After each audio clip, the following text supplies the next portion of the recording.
कबर हटाव, वाघे हटाव किंवा हे जे काही आहेत हे तात्पुरते प्रयोग आहे.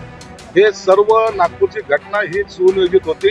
दंगल करायची पूर्वतयारी त्या ठिकाणी केली गेली होती. आज संभाजीनगर एअरपोर्टमध्ये तथागत भगवान गौतम बुद्धाची मूर्तीची प्रतिष्ठापना करण्यात आली. विशेष म्हणजे हा सर्व खर्च येथील औद्योगिक संस्थेमधील पदाधिकाऱ्यांनी स्वतःच्या स्वखर्चाने केलेली आहे. संभाजीनगरमध्ये येताना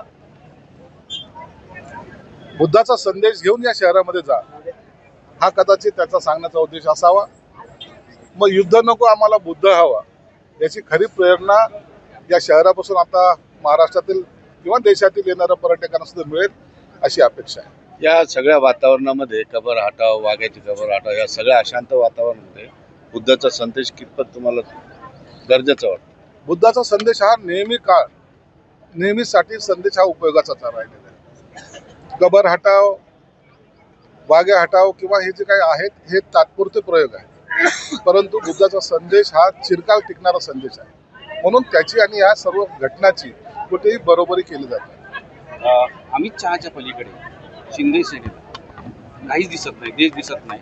हे फक्त अमित शहाचं छत्रछाया असेल तोपर्यंत हे बोलत राहतील असं संजय राऊत म्हणाले.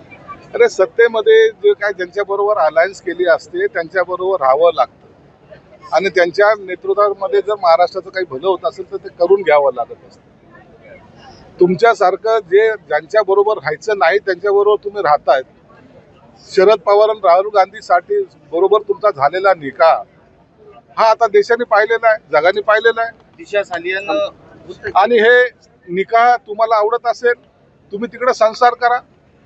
आम्ही आमच्या प्रेमाच्या माळा एकमेकाच्या गळ्यात घातलेल्या आहेत आणि आमचा संसार चांगला चालू आहे. संजय राऊत म्हणाले की सत्तेवर असल्यास गाढव देखील पॉवरफुल असतो. सध्या काही गाढव खुर्चीवर बसलेली आहे, त्यामुळे गाढव पॉवरफुल दिसतो. मागच्या 2.5 वर्षाच्या कालावधीमध्ये करोनाच्या एक जण बसलेला होता, त्याला अशी उपमा देणं योग्य आहे का? त्यांच्याच नेता 2.5 वर्ष मुख्यमंत्री राहिला, मग सत्तेवर बसलेला प्रत्येकाला जर गाढव म्हणायचं असेल तर मग उबाटाच्या नेत्याला तुम्ही काय म्हणणार आहे? याचं उत्तर त्यांनी दिलं पाहिजे. येतात जातात असंच एक दिवस अमित शहा मोदी जातील आणि मग कळेल. हे काय पिसाळलेले कुत्रे नेहमी भुकत असतात, येणाऱ्या जाणाऱ्याच्या अंगावर दडावर भुकत असतात आणि भुंगणाऱ्या कुत्र्याकडे आम्ही लक्ष देत नाही. सिंदखेडवाले रेड्याचं दूध काढू शकतात, बैलाचं दूध काढू शकतात. आम्ही जमलं तर त्यांचंही दूध काढू, तर फक्त वेळ येऊ द्या. दिशा सालियन मृत्यू प्रकरणात एक नवा ट्विस्ट समोर आलेला आहे की त्यांची जी आत्महत्या वडिलांच्या अफेअरमुळे त्यांनी आत्महत्या केली असं समोर आलंय. या प्रकरणामध्ये तुम्ही गांभीर्याने एक गोष्ट घेतली पाहिजे की तिच्या वडिलांनी केलेली ती कंप्लेंट आहे. हायकोर्टामध्ये तिचे वडील गेलेले आहेत, पोलीस रिपोर्ट आलेला आहे. रिपोर्टमध्ये हे दाखवलेलं आहे की तिला जखमा तिच्या अंगावरच्या दाखवलेल्या आहेत, त्या पोस्टमॉर्टम मध्ये आलेल्या आहे. तिच्या अंगावर कपडे नव्हते हे सुद्धा त्या पंचनाम्यामध्ये आलेलं. या सर्व बाबी जर पाहिलं तर तिचा खूनच झाला असावा असा प्राथमिक अंदाज आहे. परंतु पोलीस आता त्याचा तपास करतायत. पोलिसाच्या याच्यामध्ये जी काही माहिती समोर येते हायकोर्ट समोर सादर करतील आणि हायकोर्ट जो काही निर्णय देईल त्यानुसार कारवाई केली जाईल. नागपूर हिंसाचार प्रकरणात तिसरी मोठी अटक करण्यात आलेली आहे. फैजान खातीब एक प्रसिद्ध व्यक्ती आहे, त्याला अटक केली. हे सर्व नागपूरची घटना ही सुनियोजित होती.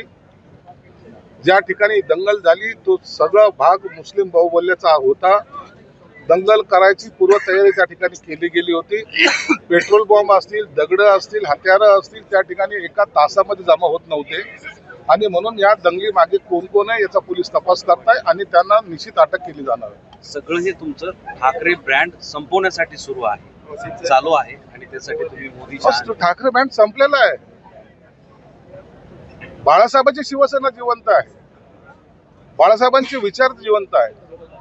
उबाटा तर कधीच संपलेला आहे. म्हणून आम्हाला त्यांच्यावर बोलायची आवश्यकता वाटत नाही. आम्ही आमच्या पद्धतीने काम करतोय.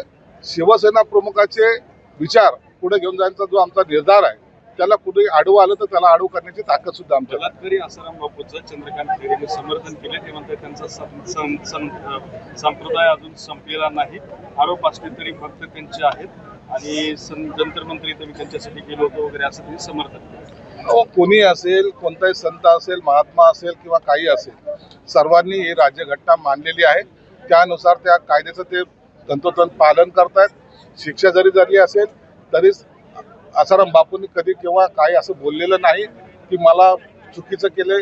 त्यांनी जे काही शिक्षा आहे ते भोगतात आणि जेव्हा त्यांचे अनेक आजही फॉलोअर आहेत आणि आजही ते त्यांना मानतात, हा त्यांचा श्रद्धेचा विषय आहे, त्यावर भाष्य करणं योग्य नाही.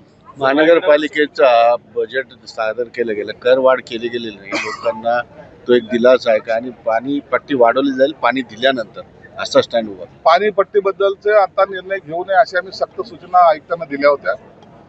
दुसरं, पाणीपट्टी तेव्हाच वाढवली जाईल ज्या टायमाला या शहराला 24 तास पाणी मिळेल. करवाढ नाही कोणती. करवाढ आता त्यात करता येणार नाही, त्या वेळेला करवाढीचा आम्ही विचार करू. परंतु आता गेली 10-12 दिवस जी पाण्यासाठी लोक त्राळी करतायत, त्यावर आता वर्किंग सुरू आहे आणि तातडीने त्याच्यावर आमचं लक्ष आहे की लवकर शहराला पाणी मिळेल. आराखड्याला मंजुरी. पाणी येऊ लागलं सध्या शहरामध्ये 10 दिवस आड, अनेक भागांमध्ये अजूनही पाणी नाही. त्याच्या सगळ्या ज्या पाईप फुटत आहेत, आपण जर पाहिलं तर या उन्हाळ्यामध्ये पाईप फुटण्याचं प्रमाण जास्त असतं. 700ची लाईन आहे, एक 1200ची लाईन आहे आणि दोन्ही पॅरलल लाईन असल्यामुळे, जवळ असल्यामुळे, चिटकून असल्यामुळे त्या बस्ट होत आहे. त्यासाठी त्याच्यावर युद्धपातळीवर काम चालू आहे. एकनाथ शिंदे साहेबांनी विकास आराखड्याला मंजुरी दिलेली आहे. विकासाला कसा हातभार लागेल, कारण बऱ्याच दिवसापासून अडकून पडलं. एकदम अत्यंत आनंदाची गोष्ट आहे. फक्त आता त्याच्यामध्ये कोणत्या भागावर आरक्षण टाकले गेले, गरिबांच्या घरावर आरक्षण नसावं असं यासाठी आम्ही प्रयत्नशील होतो आणि मला वाटतं त्याच पद्धतीने शिंदे साहेबांनी त्या सर्व गरिबांच्या घरावरचं आरक्षण काढलं असावं असं माझी प्राथमिक माहिती आहे. परंतु तो डीपी प्लॅन पाहिल्यानंतरच यावर भाष्य करता येईल. टँकर लॉबीकडून लूट सुरू आहे सध्या संभाजीनगर शहरामध्ये. अनेक भागांमध्ये बड्या दराने ते दिले जाते आणि मनमानी पद्धतीने हे सर्व सुरू आहे. तातडीने आयुक्ताला त्यांच्यावर कारवाई करण्याचे आदेश देण्यात येईल. पाईपलाईन पाईपलाईन जी फोडली जाते त्याच्याबद्दल आता शंका सुरू केली की टँकर लॉबी हे पाईपलाईन फोडते, कृत्रिम पाणी टंचाई निर्माण करून टँकर लॉबी चालवते. टँकर लॉबी इथं सक्रिय होऊ देणार नाही. पाईपलाईन जी फुटते ती टेक्निकल गोष्ट आहे, त्याबद्दल आपण आयुक्ताशी सुद्धा चर्चा करू शकतो.